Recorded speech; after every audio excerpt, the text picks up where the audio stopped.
Let's take a quick look at actually manually creating content within Whisper. Here I've got my test repository, and what we'll look at is 3 different ways we can create that content. The first way is from the objects menu in the top left. Here, if I just click the menu, we've got just one option here for creating new content.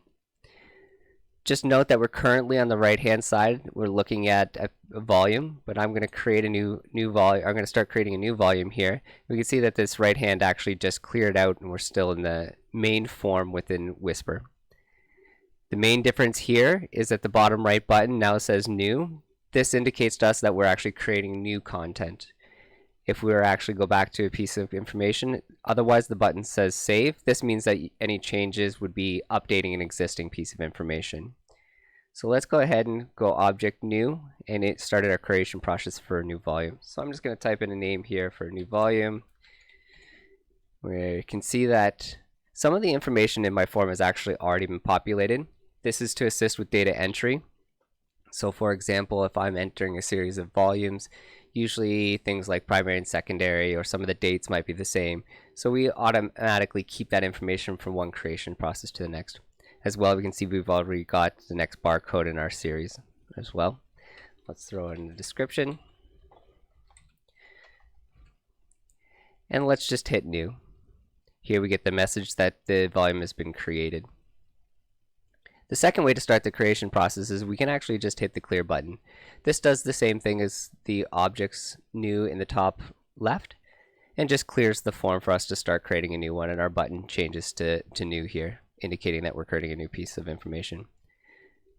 Just note that if you need to change the type, we can hit the type drop down to start the creation, say, of a box. The third way we could actually start creating content is actually in the bottom right, where we indicate that that new piece of information automatically is related to what we're currently looking at in the top right.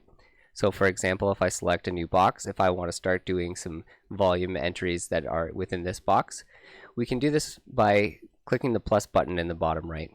This will bring up the secondary bottom right form.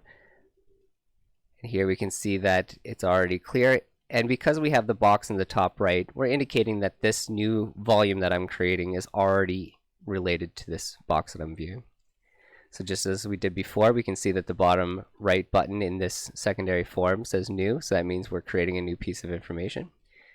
New volume in box. We can put a couple of descriptions in here. Maybe we add the dates.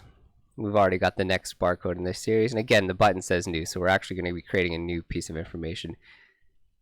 So when we hit new there, we can go back. It hides the volume we're looking at, and we can see that this box actually has that volume already related to that box, and that volume already related in the box that we were viewing in the top right. So those are the 3 main ways to create content. Just to review: the object menu in the top left, new, that starts the clear form in the top right, the actual clear button on any form, or if you want to automatically relate it to a piece of information, the bottom right plus button will start the creation process, as well as link it to the current object you're looking at.